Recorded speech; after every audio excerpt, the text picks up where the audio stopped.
Alrighty, folks. We have made it to the end of Grand Prix Mirage Expo. We are the last players standing. And as you may have noticed in the thumbnail, this card you see here for an encounter is going to be getting a cool new promo with Pokemon art because we got cheeky at the start of the year, and that's a perfect excuse to do Pokemon art in Revolution. Yeah, this is my first time winning a Grand Prix, so there's a lot of thoughts and emotions in my head, kind of swirling around. A lot of different feelings I have around uh, winning this Grand Prix. It does mean a decent amount to me. I'm trying not to like make it a big grandiose big deal, but I've been playing this format off and on for a long while. I joined in uh roughly in like the second season, heading into the third season. Um, Back at like the early days of Revolution, back in like 2020 2021. I think December 2021 was my first experience with the format, really. So I've been jamming games for a hot minute here. And my last time making it to the finals of a Grand Prix was February 2022, over 3 years ago now. So definitely feels like something I have worked for here and again, finally coming to fruition. So there's some emotions for me, for sure, and it's very much something that I have come away from with a lot of excitement and joy. And I feel like I brought a pretty cool deck to boot. Now, I'm not going to go so far as to claim that this win makes this the best deck in the format. I don't think that's true. I think there are some pretty clear, strong decks right now. We beat those strong decks, but I think some amount of that came down to variance. We saw our opponents kind of get some really unfortunate draws there in some of our matchups. Um, I'll be quite frank. I don't know a world where we get to the semifinals if our opponent in the quarterfinals, if Epid does not find does not get stuck on 3 lands with 6 4 drops and a 5 drop in their hand in game three. Um, so there's definitely some elements of the universe aligning and a lot of luck coming our way for these matches. And that's kind of one of the things I was banking on is like I need to get lucky. I need my opponents to get unlucky, and I need that to buy me enough time to cross the finish line. And we managed to cross the finish line every time, almost every time. Um, so I don't think this is the most powerful deck in the format by any measure. I wouldn't even go so far as to say it's the strongest aggro deck in the format by any measure, but it is the deck that had some very good rolls. And one of the things I will say about this deck is one of the two things I will say about this deck. Just sort of right here, right now, is I think this deck does have a lot of staying power. There is a lot of grind and consistency in card selection that really improves the reliability of this deck to a significant margin, in a way that I think is very engaging and fun. You're not just getting to like draw a bunch of cards and use all of them right away. A lot of the cards you are drawing past. You're not getting to keep them, and they're kind of ending up in your graveyard. And so it becomes a puzzle of, especially in those late game scenarios, quote unquote late game scenarios, where you have like one card in hand and some puzzle box tokens and ignited souls. You really do have to think carefully about what is it you're looking for in that moment. How can you put to use the one card in your hand? Is it better to get rid of it or better to hold on to it? um and with Calamity Cat adding an additional vector to like maybe you don't even use the card as a card, maybe you use it as a +1/+1 counter and haste onto a creature, or I guess just a +1/+1 counter by that point in the game.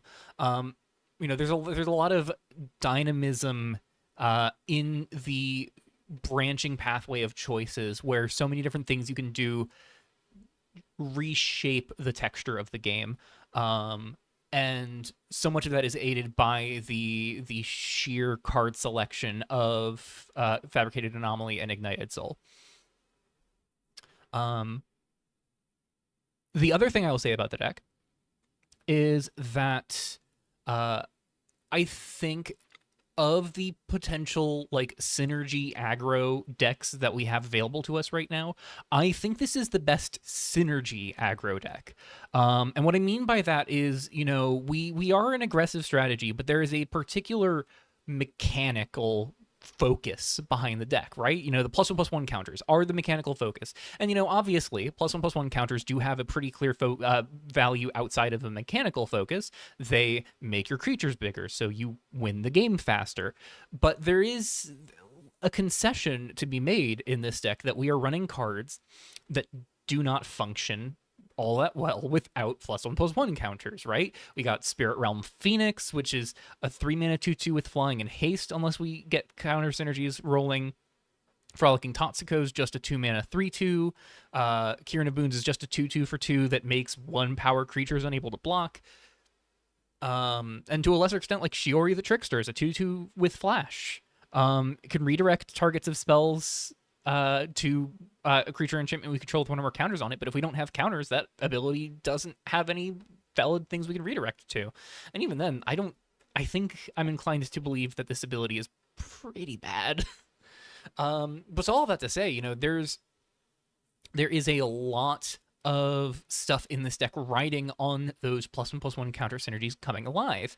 And I think one of the biggest hindrances, I will say, about the experience playing this deck is that I think we are not quite there on the critical mass of playable +1/+1 counter granting effects. And that's weird to say with a deck that just won the GP, but I feel like I want 4 to 6 more cards that care. And I don't mean that like care in the way that Shiori cares or Frolicking Tatsuko cares or Spirit Realm Phoenix cares. I mean care in the way that Menelaya cares, that Calamity Cat cares, that Fabricated Anomaly cares, that build the counters rather than rewarding you for getting the counters, right? So, for the sake of argument, I've pulled up a like small list of like +1/+1 counter generating cards that were not present in this deck, just to kind of go over, maybe this could be slotted into the deck in a future build, or maybe this just doesn't quite make the cut. I will say this is not a perfect search. It occurs to me as I pull up this list that just tabbing over here real quick. I did search excluding color identities of blue, white, and black. But if we go ahead and clear that right now and then scroll up here to Workshop Helper, that does that does do a similar thing.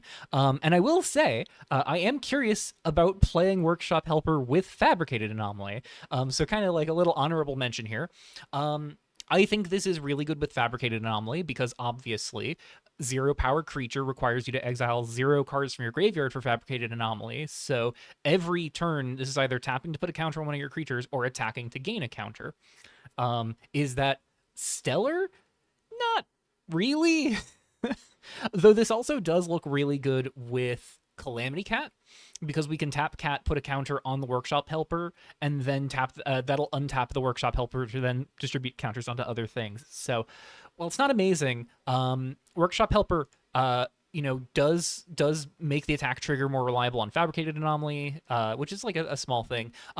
Is amazing for Shiori the Trickster, because if you have Workshop Helper, them just moving the counters around, by my understanding, does scale Shiori the Trickster. And I guess if you're a more rules savvy person than me, shout out in the comments if I'm very wrong about that, because I might be very wrong about that, and you would save me some big pain if I'm experimenting with this next month and I find out that moving counters doesn't count as putting counters for the sake of Shiori.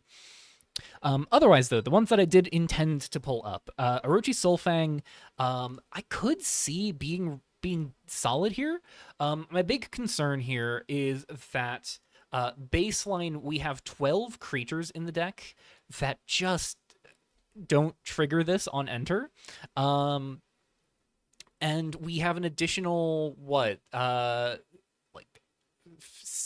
14 creatures that are only power 2. So, like, after a single Orochi Soulfang trigger, the only way we are getting Soulfang to trigger again is with a Frolicking Tatsuko entering. And if Tatsuko's the first thing that enters, Soulfang's never getting counters to trigger again until we activate it. And one of the experiences with this deck has been that we would not really ever have time to pay 3 mana to activate Orochi Soulfang and move its counters off to something. And so as a result, I'm not super enthused about Orochi Soulfang. Strangely enough, I'm more excited by Scorching Gecko. It's a 1/1 for 1 with haste, so it does the same thing as Calamity Cat of getting to come in and generate more pressure. It's a very safe attacker, especially if you have something that's sitting around with Summoning Sickness. We play Frolicking Tatsuko turn 2, turn 3 play Fabricated Anomaly, attack, loot something away with the puzzle box, attack with Gecko, get 2 counters on it, and if it dies, we get to put turn its 3 counters into 4 counters on the Anomaly or the Tatsuko. So, like, that's stellar. I genuinely do think Scorching Gecko could find a home in this deck. So it is on my radar to try. I think of all of these cards, it is highest on the radar. Just because I feel like another turn 1 play is what I'm wanting the most. And we'll get into what I would necessarily cut for it after we talk about more of these cards. But there's also Skittertiller. I have not been impressed with this card in the past. As much as I want it to be good, it has not really wowed me. So I don't anticipate this being too good. Also, the combat damage trigger is a real liability here. We would much rather be getting those counters before combat rather than after damage. So it just looks really bad with Kieran of Boons as a result. Looks awkward with Frolicking Tatsuko, with Shiori. So, for Skittertiller, probably not really there either. Rev'd Robo is a weird one. Not one I have much faith in, but it was just me kind of looking through options, and I was like, it's a 2-mana 2/2, gets a counter, so it immediately counts for, like, picking back up a Spirit Realm Phoenix, counts for a Kieran of Boons. It's not amazing, but, like, this is a 4/2 with haste off of a foreign encounter, because foreign encounter puts a counter on it, and then we could just make it +2/+0 and haste for the turn. Probably never playing Rev'd Robo, just for the sake of argument. One card I could see getting some experimentation in this kind of strategy, though, is Portal to the Spirit Realm. I was thinking about ways to try and mitigate grindier matchups, and one of the things that did cross my mind is, Portal to the Spirit Realm, great for just kind of persistent board presence. Make a 1/1. Next turn, you can make that a 2/2 or make one of your other creatures bigger. Following turn, put a counter on each creature you control with a counter on it. So, like, all 3 of these chapters, consistently and repeatedly, good for our plan. 2 of these 3 chapters automatically fulfill the requirement to pick back up a Spirit Realm Phoenix. 2 of the 3 of these chapters automatically work well with Frolicking Tatsuko. They automatically can help line up Shiori. Not only can they help line up Shiori, but because Portal to the Spirit Realm makes a creature token, we're almost always gonna have another creature to put a counter on besides Shiori, so we get to magnify the value of that counter placement. And of course, if we have a bunch of creatures with counters plus Shiori, the 3rd chapter here, putting a counter on each of our creatures with one, is going to put a ton of power on Shiori, which is great. So, maybe Portal to the Spirit Realm is worth trying there. Devouring Sation, there's a small part in the back of my brain that's like, oh, you sacrifice Ignited Souls and Calamity Cats, and you can, like, impulse draw and get +1/+1 counters, and this is a nice alternative to Menelea, where, like, rather than protecting creatures getting hit by removal, you eat the creatures that are getting hit by removal to grow a threat. I'm not sold on this, but it could be worth trying. I think the 3-drop slot is really hard to sell here. It does get hit off a foreign encounter, which can't be said for Portal to the Spirit Realm, but I'm apprehensive about Devouring Station. I'm also apprehensive about Fable Woven Kitsune. I think this just straight up wants a different deck than the one that we're on. This wants us to have a higher curve. This wants us to care about land drops. The amount of times where we were just kind of like, we hit 3 lands and then we just accepted that every land we were drawing was getting discarded to an Ignited Soul, Calamity Cat, or Puzzle Box token.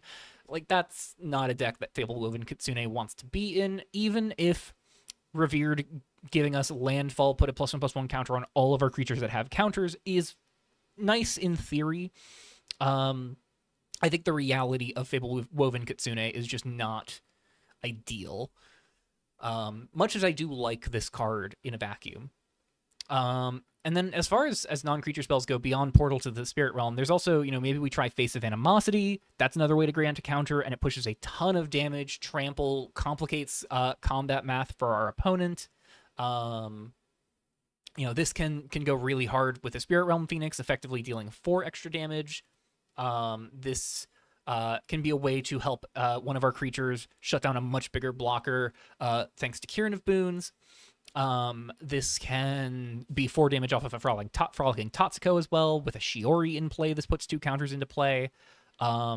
This can be a pseudo protection spell alongside Menelea, where we can hold up Face of Animosity, play face on a creature that doesn't have a counter, and then use Menelea to remove the counter, protect the creature. So there's a lot of value behind Face of Animosity, and it is one of the cards that I do think is worth playing in a +1/+1 counter synergy shell like this.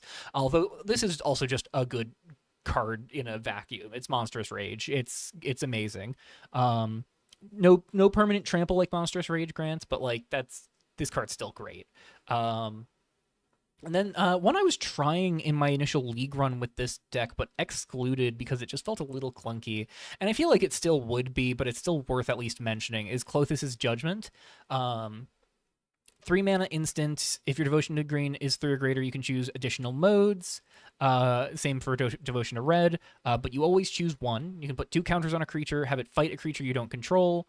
Have a creature you control fight a creature you don't control, or deal 3 damage to target player. My rationale for including this in my league list was I wanted a greater density of things that granted counters, and that is definitely the same thing I was feeling through this GP run. I think 2++1 counters for 3 mana instant speed is not amazing, but the other 2 modes are nice in their own way. It gives the deck a bit of actual meaningful removal and interaction, gives the deck some reasonable main deck reach. We saw how often I was boarding in the Bleeding Outs and Terminal Impacts specifically to try and go over the top of our control-y opponents. And Klothys' Judgment being the main deck gives us maybe a little bit more reach in game 1s against mono black control. So there's some options for how to experiment with reshaping what this deck looks like.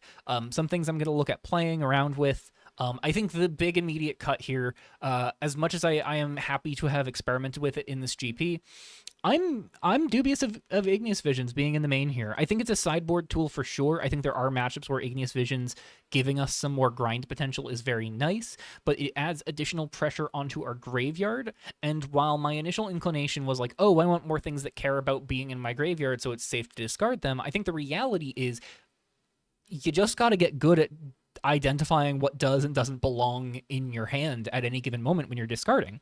It's a big skill to have to develop for a strategy like this, but it's a necessary skill to develop. And in that regard, while Igneous Visions just being an always safe discard is nice, especially since it's value out of the graveyard, Fabricated Anomaly being online is so fundamentally important anytime it comes up that kind of just holding on to it and not getting a Fabricated Anomaly trigger just because you want to preserve it in Igneous Visions in the graveyard doesn't feel great. So I'm inclined to take out the Igneous Visions. I do think taking out the Igneous Visions for something that generates counters, like the Scorching Gecko, like the Portal to the Spirit Realm, like Face of Animosity, does save the other card I am otherwise suspect of, which is Shiori the Trickster. I'm not too fond of Shiori in this showing. Shiori feels a little Winmore to me in his current iteration, but I do think with a bit more counter generation, Shiori starts to look a bit more remarkable, just as, a 2/2 for 2 that naturally scales as you're scaling your other threats. You don't need to invest any time into Shiori. Investing time into your other creatures naturally results in a bigger Shiori as well. And I think that is nice in its own way. So all in all, I think a lot of the cards in the main deck are really core to the plan. I think it's really just Shiori and Igneous Visions that are kind of on the fringe here. And so those 6 slots like could experiment with like Scorching Gecko, Face Venomosity, maybe Skitter Tiller, probably not Soulfang or Revved Robo. Maybe experiment with Portal to the Spirit Realm. But yeah, otherwise, I think for an encounter and the rest of the creature base is just so foundationally core. And speaking of, I do want to take a brief moment to talk about potential patch notes. It's totally possible that patch notes come and hit this deck in some meaningful way. I don't know if it's necessary, to be entirely honest. I could see changes coming to some cards in the deck. There are cards in the deck, especially that are also proving to be very powerful in other contexts as well, particularly Calamity Cat in the black-red Scattering Swine deck, and Fabricated Anomaly in like any sort of big red or like red-white mid-range strategy, which still utterly stunned that there was no big red in this GP. I was so certain that everybody was just like through the roof on big red, but I guess everybody decided there was another strategy they would rather bring. So Fabricated Anomaly, I think, has some eyes on it, though I don't know if I would necessarily say it's insanely broken. The same can be said about Calamity Cat. Like, I could see an argument for changing Calamity Cat. I would be very apprehensive to say it's needed at this current point in time. 2 cards in the deck that I think are more specific to this strategy and might still merit some conversation are Spirit Realm Phoenix and Kieran of Boons. Spirit Realm Phoenix, obviously, everybody... I've seen people make the sentiment of what if Squee Goblin the Bob was a real threat? And that's super valid. Fun fact, adore Squee Goblin the Bob. It is one of my favorite cards to try and squeeze into random decks in Commander. And Spirit Realm Phoenix is just Squee, but can kill your opponent. But there's a condition to bringing it back, which I think does add a meaningful restriction to Spirit Realm Phoenix, because number one, obviously you need a creature in play for Spirit Realm Phoenix to be able to trigger, and you need to have that creature in play generate a +1/+1 counter in some capacity. So, just an Ignited Soul sticking around isn't going to be able to loot Spirit Realm Phoenix forever. It's amazing with Calamity Cat, but Calamity Cat on its lonesome doesn't pick the Phoenix back up. You do still need a second creature besides the cat. Shiori doesn't pick it up on its own, so it's really just Menelea on its own can pick the Phoenix back up. Fabricated Anomaly can sometimes pick the Phoenix back up on its own, and then Calamity Cat picks it up with another creature in play. For an encounter, picks it up. For an encounter is really the like most immediate way to just get this back pretty freely. But ultimately, Spirit Realm Phoenix, I think the other thing that's really important is people were not really coming with meaningful counterplay for Spirit Realm Phoenix, which is to say, not that I want to incentivize people playing counterplay for my strategies. I would much rather people just never have tech for me. But Faces of the Faceless is right there. Cards in graveyards can't leave the graveyard. This is an all-encompassing card that hits both of the graveyard synergies that are really important in this deck. It shuts off Fabricated Anomaly, shuts off Spirit Realm Phoenix, and single-handedly solves the problem. So if you are a slower deck and you are concerned about this strategy, yes, 2 mana is really awkward to have to spend on a tech card in this matchup. But the counterpoint is, then my best scaling card is turned off, and my thing that gives me card advantage is turned off. And you don't have to worry about having to repeatedly kill Spirit Realm Phoenix because you just have to take care of it once. Do you risk me boarding in Masksmith to blow up your Faces of the Faceless? Yes. That's called counterplay. But force me to make that decision. And I think that's a meaningful way to deal with a strategy like this.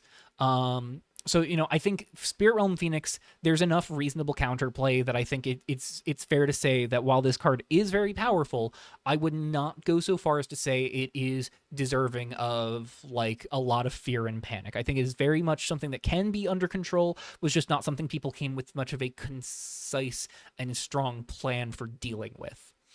Also, exile-based removal, very good against things that are recursive. Similarly, Kieran of Boons. This is the other card. Honestly, I would go so far as to say I think this is maybe the quote-unquote most problematic card in the deck. And it is for the simple measure that I think some of the best aggressive strategies Revolution has seen in the format's history are ones that just completely invalidate blocking. Whether it is Duelist Severo era blue tempo with all of the flyers that just make creatures without flying look like enchantments, or like some of the classic blue-red Spellslinger stuff back when we had Sprite Dragon, though that wasn't necessarily super good. I'm not making my point great there. Extraction Mission. Extraction Mission, like, not combo, aggro. You know, like, you just, oh, cool, you kill my creatures. All right, well, I'll get back 2 4/3s, deal 40, draw 2 cards, swing 8. Like, that was a very real play pattern for that deck. And so in that regard, you know, I think Kieran of Boons does something very similar. Shutting off blocking makes the task of killing the opponent so much easier time and time again.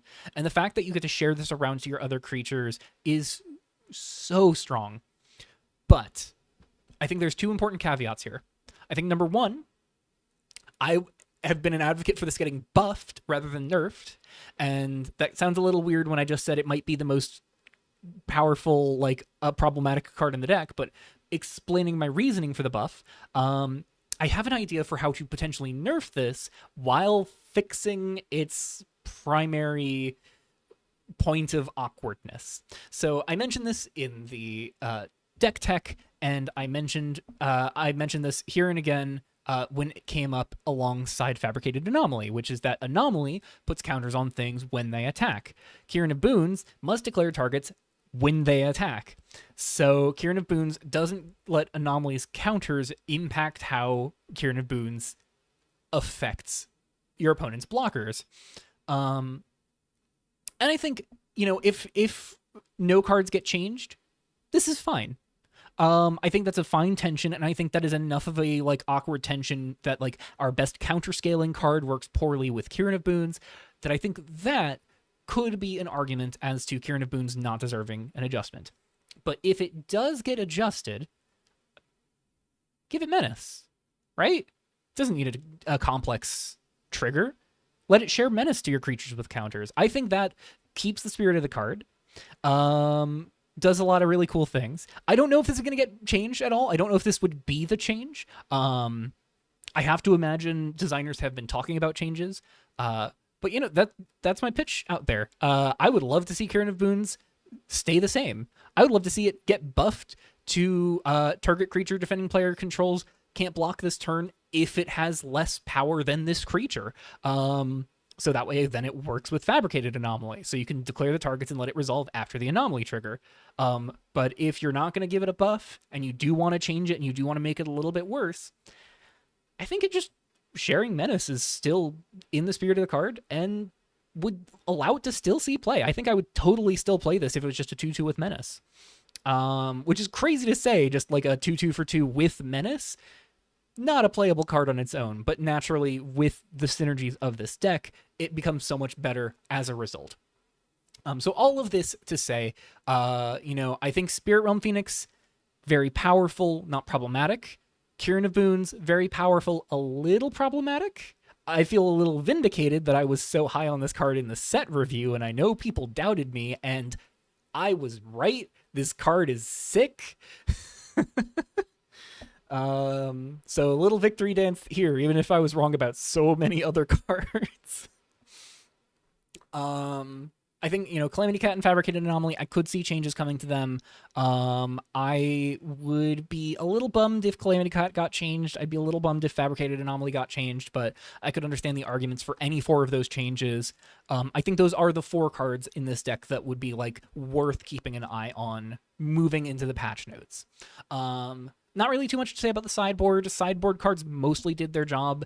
The only one we never really brought in was Hungry Blob, and that was mostly in the deck for trying to deal with the white-black hardsuit deck, because I felt like that was a deck that would be very, very capable of going wide of us and of going tall of us, which are 2 things we really can't handle the opponent doing, especially simultaneously. And I will say, I think I should have been on a God Divided instead of Hungry Blob. Because if that matchup had come up, I think chapters 2 and 3 are more relevant than having a 2/2 body, especially when chapter 1 deals with a larger quantity of artifact tokens. So yeah, that's it. That's all my thoughts. I guess also I think I want to go down my number of mono green sources.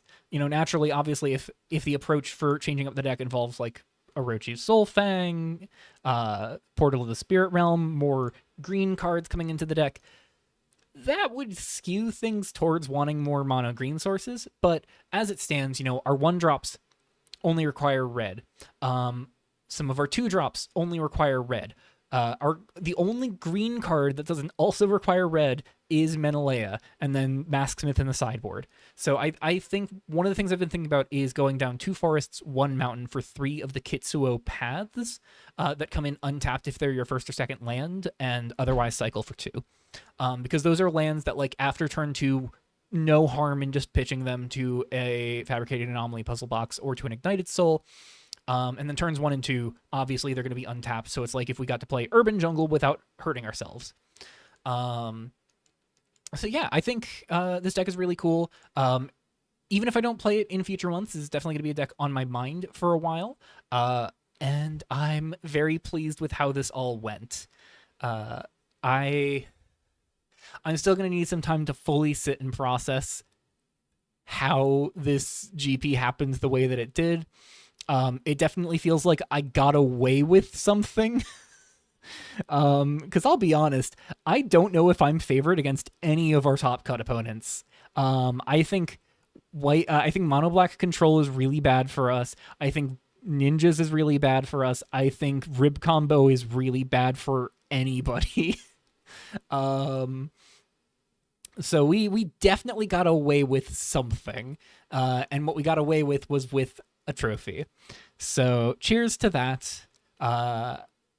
Thank you to all of my opponents who played against me in this GP for being such good sports about everything, and for giving us a run for our money, because definitely each of our opponents made me work for it in their own ways. So even if I feel like I kind of got away with a little bit of something, I definitely do still feel like I earned this in its own way. And that is owed to my opponents pushing me into a corner in a number of occasions. So thank you to everybody who I played against, and thank you to everybody else who participated in GP Mirage Expo for making it such a fun tournament.